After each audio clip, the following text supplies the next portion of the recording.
ನೀವು sub registrar ನ ತಲೆ ಮೇಲೆ ಕೂರಿಸ್ಕೋತಿರೋ, ನಿಮ್ಮ ಮನೆಯಲ್ಲಿ ಇಟ್ಕೊಳ್ತಿರೋ, ಅಥವಾ ಅವ್ರ ಮನೆಗೆ ನೀವು ಹೋಗ್ತೀರಿ, ನಂಗೆ ಅದು ಬೇಕಾಗಿಲ್ಲ.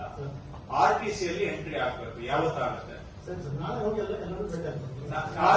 ರಿಪೀಟ್, RTC ಅಲ್ಲಿ ಯಾವತ್ತು ಎಂಟ್ರಿ ಆಗುತ್ತೆ? RTC ಅಲ್ಲಿ ಯಾವ ಡೇಟ್ ಒಳಗಡೆ ಎಂಟ್ರಿ ಮಾಡ್ತೀರಿ? ಫೈನಲ್ ಡೇಟ್ ಒಂದು ವಾರ ಅಂತ ಹೇಳಿ ಇವಾಗ ತಾನೇ ಹೇಳಿದ್ದೀರಿ. ನಮ್ಮೂರ ಕೇಸಸ್ ಅಷ್ಟು ಜಾಸ್ತಿ ಇಲ್ಲ. ಏನಾಗೋದು, ಅವರು ಸರ್ಕಾರಿ ಅಧಿಕಾರಿ ಅನ್ನೋದು ಅವರಿಗೆ ಗೊತ್ತಿಲ್ಲ. ಸರ್ಕಾರದಲ್ಲಿ ಯಾವ ರೀತಿ ಕೆಲಸ ನಡೆಯುತ್ತೆ ಅನ್ನೋದು ಅವರು ಪ್ಯಾರಾಸ್ಟೇಟಲ್ ಆರ್ಗನೈಸೇಷನ್. ಹಾಗಾಗಿ ನಾವು ಯಾರು ಇವರು ಕೇಳೋದಕ್ಕೆ ಯಾರು ಏನು ಕೇಳ್ತಾ ಇದ್ದಾರೆ ಏನು ಗೊತ್ತಾಗೋದಿಲ್ಲ ಅವರಿಗೆ. ನೋಡಿ, DC ಅವರು ನನಗೆ ಇಷ್ಟು ತಾವು ರಿಪೋರ್ಟ್ ಕಳಿಸ್ಕೊಡ್ಬೇಕು PRS ಗೆ. ನೆಕ್ಸ್ಟ್ ಕಲಬುರಗಿ ಎಷ್ಟು